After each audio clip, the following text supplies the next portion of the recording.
Hello my dear students. तो इस video lecture में आपका कंटिन्यू कर रहे हैं हम सीपीयू ऑर्गेनाइजेशन टॉपिक, राइट। हम ऑलरेडी उसका एक टाइप पढ़ चुके हैं, सिंगल अक्यूमुलेटर, जिसमें आप किसका यूज करते हो, आप वन एड्रेस इंस्ट्रक्शंस का यूज करते हो, ठीक है। अब आपका सेकंड टाइप क्या है यहाँ पे, जनरल रजिस्टर ऑर्गेनाइजेशन, जिसे हम GRO इन शॉर्ट भी कहते हैं, ठीक है। अब ये क्या होता है, इसमें कैसे काम होता है, वो सारी चीजें हम डिस्कशन करेंगे, राइट।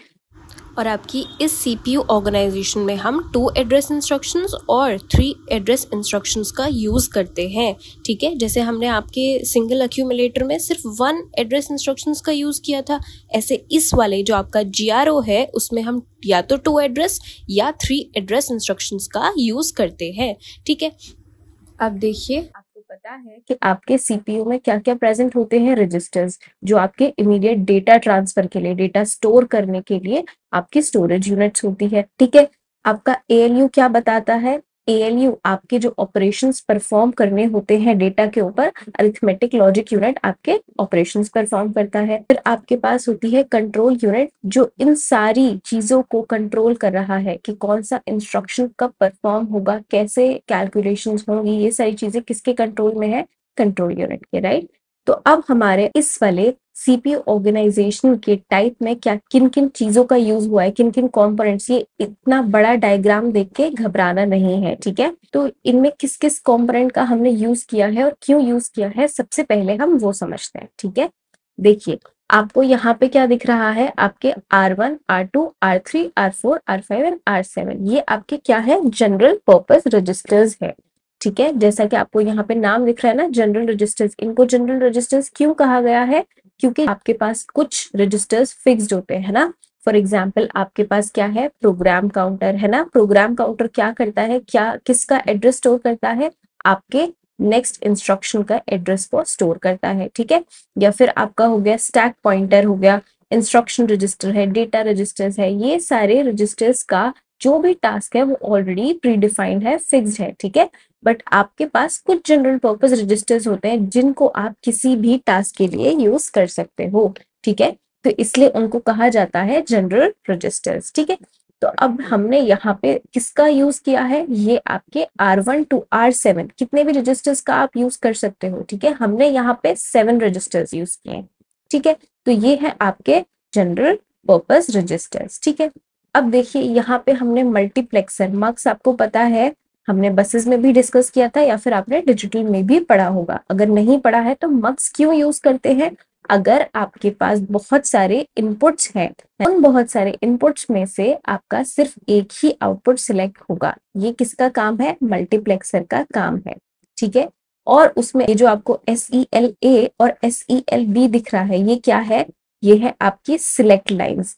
ये अगर आपका मल्टीप्लेक्सर A है और ये है आपका मल्टीप्लेक्सर B, जिसमें से डेटा कहाँ जा रहा है, आपका बस के थ्रू जा रहा है अरिथमेटिक लॉजिक यूनिट में।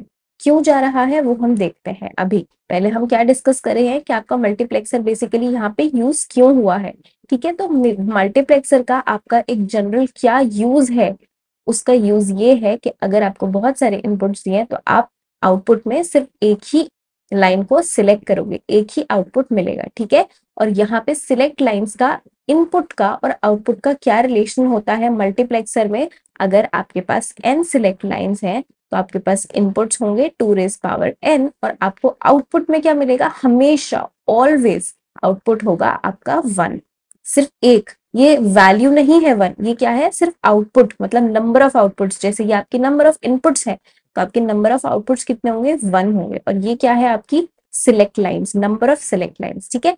जैसे कि अब देखिए, इनका रिलेशन देखने के लिए हम यहाँ पे, अगर आपके पास 2 सिलेक्ट लाइंस हैं तो आपके पास इनपुट्स कितने होंगे, 2 दैट मीन्स 4, लेकिन तब भी आउटपुट क्या होगा, 1 होगा, ठीक है। इस वाले केस में हमारे पास क्या है, इनपुट्स कितने हैं, आपके पास 8 है, ठीक है।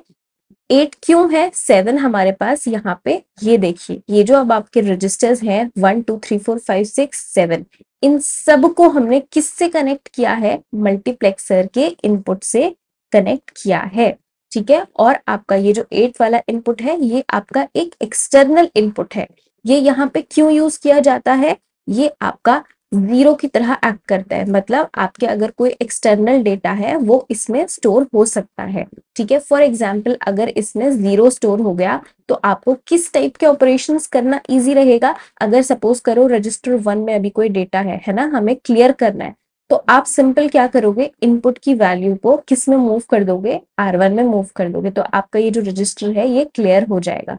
ठीक है, तो ये बेसिकली आपका ये वाला इनपुट फ्लेक्सिबिलिटी प्रोवाइड करता है, इसलिए इसको मल्टीप्लेक्सर के इनपुट में हम यूज कर रहे हैं। ठीक है, तो हमने यहाँ पे 8 इनपुट्स, अब आपको ये पता चल गया कि यहाँ पे हमने ये 8 लाइंस कहाँ से आई हैं, ये आपके साथ है रजिस्टर्स की लाइंस, रजिस्टर्स से यहाँ पे मल्टीप्लेक्सर में कनेक्ट किया है और ये है आपकी 8th इनपुट लाइन, राइट। अब क्योंकि हमारे पास यहाँ पे इनपुट्स में ऑलरेडी कितना है, 8 है ना, तो अब 8 के लिए हमें सिलेक्ट लाइंस कितनी चाहिए होंगी, 3 चाहिए होंगी। क्यों चाहिए होंगी, क्योंकि इन दोनों के बीच का रिलेशन आपको पता है, 2 रेस पावर व्हाट आपका 8 वैल्यू देगा, 2 रेस की पावर 3 ही आपका 8 वैल्यूज देगा, इसलिए हमारे पास नंबर ऑफ सिलेक्ट लाइंस कितना है, 3 है। तो देखिए यहाँ पे मेरे पास कितनी सिलेक्ट लाइंस है, 1, 2 एंड 3। सिमिलरली यहाँ पे भी आपके पास 3 सिलेक्ट लाइंस है। क्लियर है इतना। तो अब ये जानना है कि लेकिन हमने मल्टीप्लेक्सर का यूज किया क्यों है इस टाइप की सीपीयू ऑर्गेनाइजेशन में। हमने मल्टीप्लेक्सर का यूज इसलिए किया है ताकि ये अगर सारे रजिस्टर्स कनेक्टेड है, अभी तो यहाँ पे 7 हैं, अगर आपको 16 रजिस्टर्स दिए वो सब भी कनेक्टेड है, तो आपको उनमें से कोई 1 या 2 रजिस्टर ही तो सिलेक्ट करने होंगे ना at one point of time. मान लीजिए आपको एक ऑपरेशन परफॉर्म करना है, सिंपल के ऐड करो R2 और R3 का डेटा है ना, R2 और R3 का डेटा को आप एडिशन कीजिए और इसका रिजल्ट किस में स्टोर कीजिए, R1 में स्टोर कीजिए। तो इसके लिए अगर हमें एडिशन करना है तो हमें सिर्फ R2 और R3 ही तो चाहिए होगा ना कनेक्टेड, लेकिन रजिस्टर्स तो हमारे सारे कनेक्टेड हैं, तो अब क्या करें, इसलिए हम क्या करेंगे, यहाँ पे आपका सिर्फ एक इस वाले मक्स ए से सपोज करो हमने R2 को सिलेक्ट कर लिया, अब सिर्फ R2 का ही डेटा सिलेक्ट होगा। और वो कैसे सिलेक्ट होगा देखते हैं। मक्स बी क्यों हम यूज कर रहे हैं कि इसमें हम बोलेंगे हमें भाई R3 का डेटा चाहिए, क्योंकि हमें स्पेसिफाइड है कि हमें इन दोनों के रजिस्टर्स के डेटा को एडिशन करना है। क्लियर है। तो अब ये कैसे सिलेक्ट होगा, इतने सारे 8, मान लो 8 लोग है ना, 8 लोग ऑडिशन के लिए गए, उसमें से सिर्फ एक सिलेक्ट करना है, तो कैसे सिलेक्ट करेंगे, कोई तो क्राइटेरिया होना चाहिए ना। तो अब क्राइटेरिया क्या है वो हमें बताती है सिलेक्ट लाइंस, है ना, ये आपने ऑलरेडी अच्छे से पढ़ा हुआ है। तो सिलेक्ट लाइंस का आपको कॉम्बिनेशंस पता है कैसे कैसे बनते हैं। बाइनरी में अब मुझे रजिस्टर 2 चाहिए ना, तो इसका मतलब मुझे यहाँ पे सिलेक्ट लाइंस के लिए 3 बिट्स क्या चाहिए, रजिस्टर 2। तो अब इसको बाइनरी में कैसे, 2 को बाइनरी में कैसे रिप्रेजेंट करते हैं, हमें पता है 2 बाइनरी में हम लिखेंगे 1 0। ठीक है, बट क्योंकि हमारे पास सिलेक्ट लाइंस कितनी है, यहाँ पे 3 सिलेक्ट लाइंस है, इसलिए 0 1 0। दैट मीन्स यहाँ पे आपकी सिलेक्ट, ये सिर्फ एक एग्जाम्पल केस लिया है मैंने। ठीक है, तो आपका यहाँ पे क्या होगा, 0 होगा, यहाँ पे होगा 1 होगा और यहाँ पे होगा 0। क्योंकि ये 0 1 0 मैंने क्यों लिखा है, क्योंकि मैं रजिस्टर 2 के डेटा को सिलेक्ट करना चाहती हूँ और 2 को बाइनरी में हम लिखते हैं 1 0।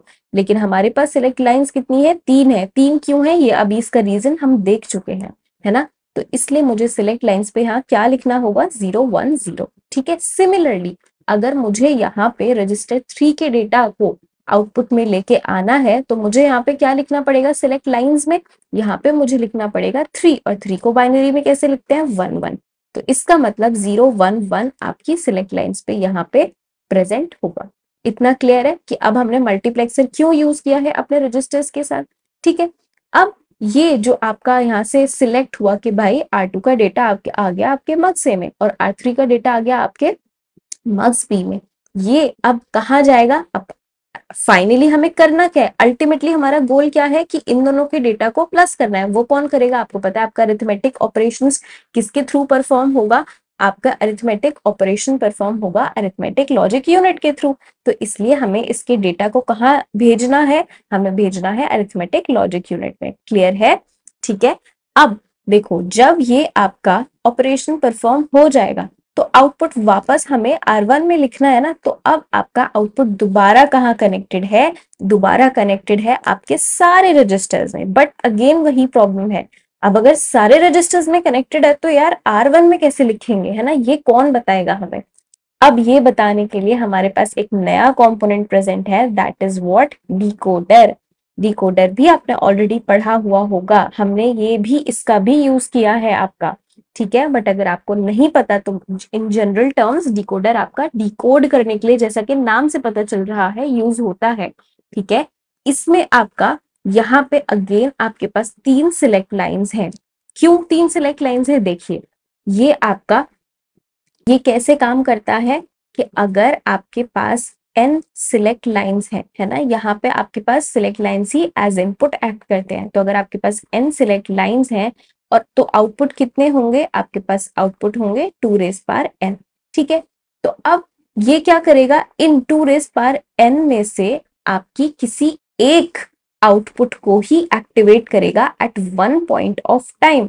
और वो कैसे पता चलेगा, again with the help of select lines. जो भी सिलेक्ट लाइंस की यहाँ पे वैल्यू होगी, मान लीजिए हमें रजिस्टर 1 पर लिखना है, तो इसका मतलब मुझे यहाँ पे क्या चाहिए होगा, 1 लिखना होगा। और बाइनरी में 1 कैसे लिखते हैं, 001, तो मुझे यहाँ क्या वैल्यू चाहिए होगी, 001, राइट। तो 8 आपके पास आउटपुट्स होने के बाद भी ये किसको एक्टिवेट करेगा, डिकोडर सिर्फ एक ही आउटपुट को एक्टिवेट करेगा, और वो क्या है, 1। तो आपका यहाँ पे रजिस्टर 1 के ऊपर जाके आपके इस रिजल्ट को स्टोर कर दिया जाएगा। क्लियर है। डिकोडर में एक इनेबल लाइन भी होती है, जो कि इनेबल करेंगे तभी ये आउटपुट भी एक्टिवेट होगा, अदरवाइज ये यूनिट फंक्शन ही नहीं करेगा।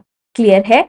तो ये क्या था आपका डिकोडर की फंक्शनैलिटी के, यहाँ पे हमने डिकोडर का यूज क्यों किया है, क्योंकि अगेन हमें आपका एक ही आउटपुट यहाँ पे सिलेक्ट करना है, ठीक है, out of multiple outputs, right.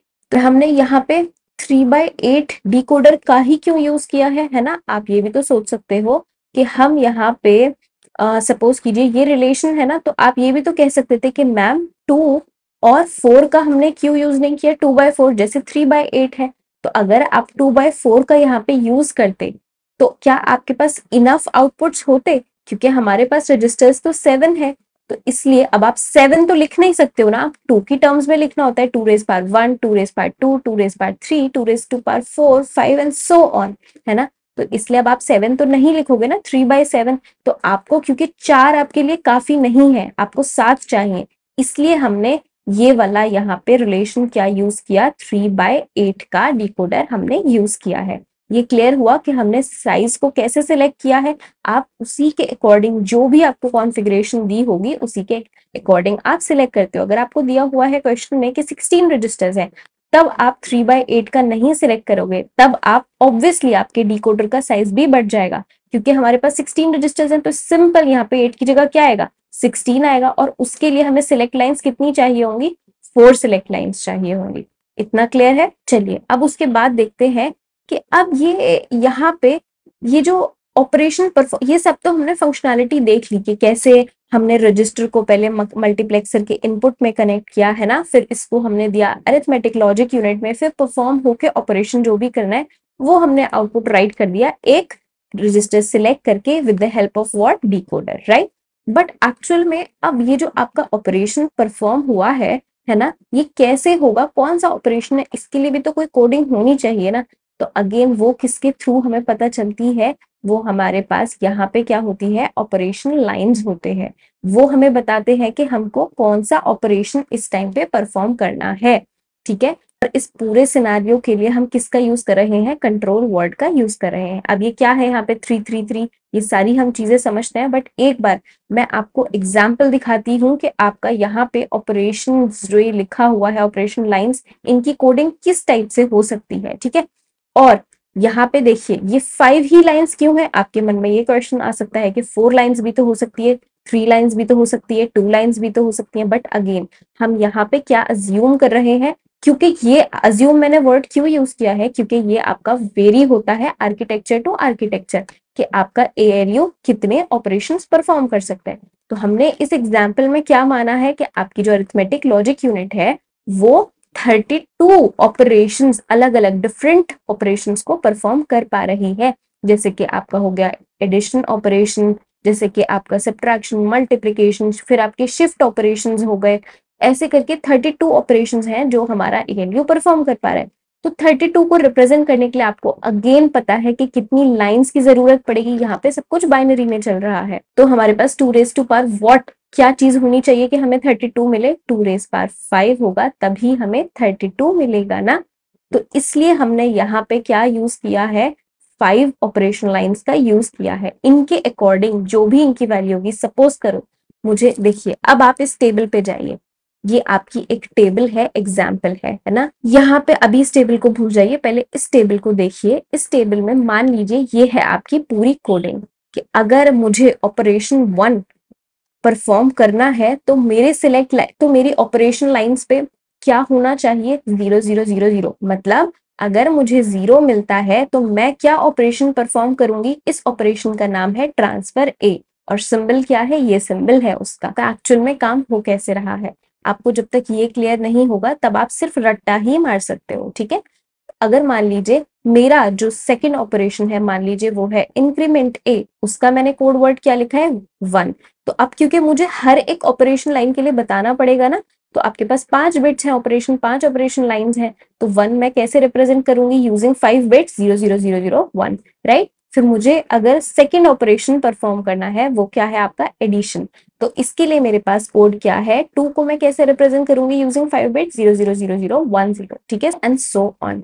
तो अब ये आप देख रहे हो कि ऑपरेशन लाइंस किस तरीके से काम कर रही हैं, यही हमें ALU में यहाँ पे बताएंगी। अगर मान लीजिए मुझे एडिशन परफॉर्म करना है ना इस वाले एग्जाम्पल में, तो मैं यहाँ पे क्या, यहाँ पे एडिशन की आपकी क्या थी, यहाँ पे कोड था 2, तो मतलब आपके ऑपरेशन लाइंस पे क्या होना चाहिए, 0 0 0 1 0।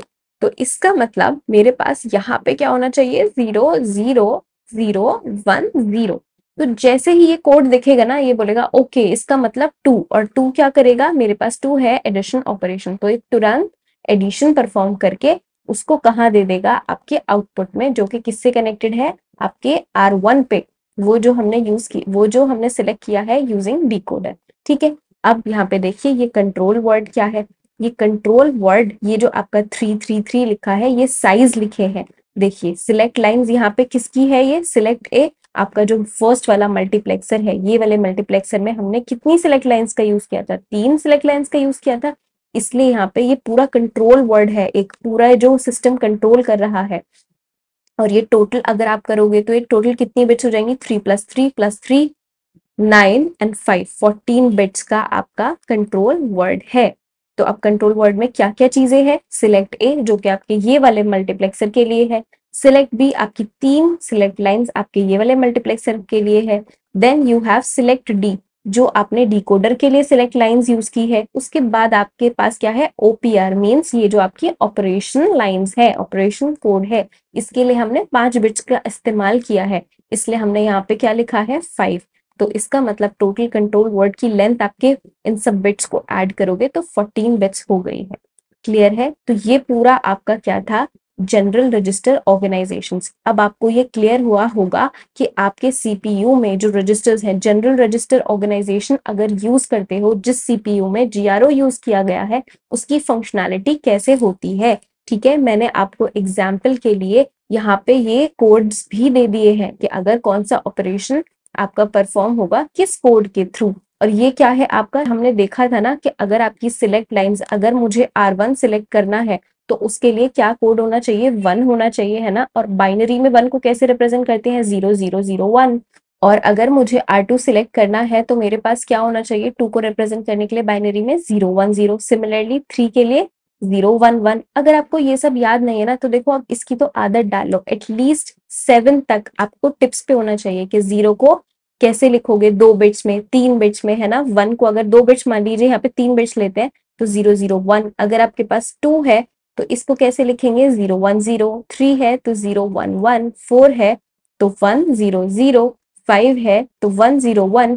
6 है तो 1 1 0। और फाइनली 7 है तो 1 1 1। राइट, एटलीस्ट इतना आपके टिप्स पे होना चाहिए, या फिर कम से कम अगर गेट की प्रिपरेशन करो तो 16 तक तो टिप्स पे होना चाहिए, आंख बंद करके आप ये नींद में भी लिख पाओ, इतना ज्यादा क्लियर होना चाहिए, ठीक है। तो अब ये भी आपका क्या एग्जाम्पल था कि अगर मुझे यहाँ से कौन सा इनपुट सिलेक्ट करना है, same goes with selection lines B. अगर आपको यहाँ से भी कोई रजिस्टर सिलेक्ट करना है तो उसके लिए हमको ये सिलेक्ट लाइंस का कॉम्बिनेशन चाहिए। Same goes with select lines of D coder, अगर वो मुझे वहां से जो भी रजिस्टर सिलेक्ट करना है तो मुझे ये सिलेक्ट लाइंस का कॉम्बिनेशन चाहिए। ठीक है, तो ये आपको अब पूरा क्लियर होगा कि यहाँ पे ये टेबल्स, ये आपके कोड्स कैसे काम कर रहे हैं और आपका ये डायग्राम कैसे काम कर रहा है। ये पूरा था आपका जनरल रजिस्टर्स ऑर्गेनाइजेशन। मैंने आपको इतना ज्यादा डिटेल में, डीप में बताया, अगर इतना एग्जाम में लिख के आओगे तो आपको फुल मार्क्स मिलने ही मिलने हैं। और ये आपको इतना ज्यादा क्लियर हो गया होगा कि अब आप इससे आराम से गेट के भी क्वेश्चन सॉल्व कर सकते हो। ठीक है, अब हम आपके नेक्स्ट वीडियो लेक्चर में आपका एक अलग दूसरे टाइप का सीपीयू ऑर्गेनाइजेशन पढ़ने वाले हैं। ठीक है, थैंक यू सो मच।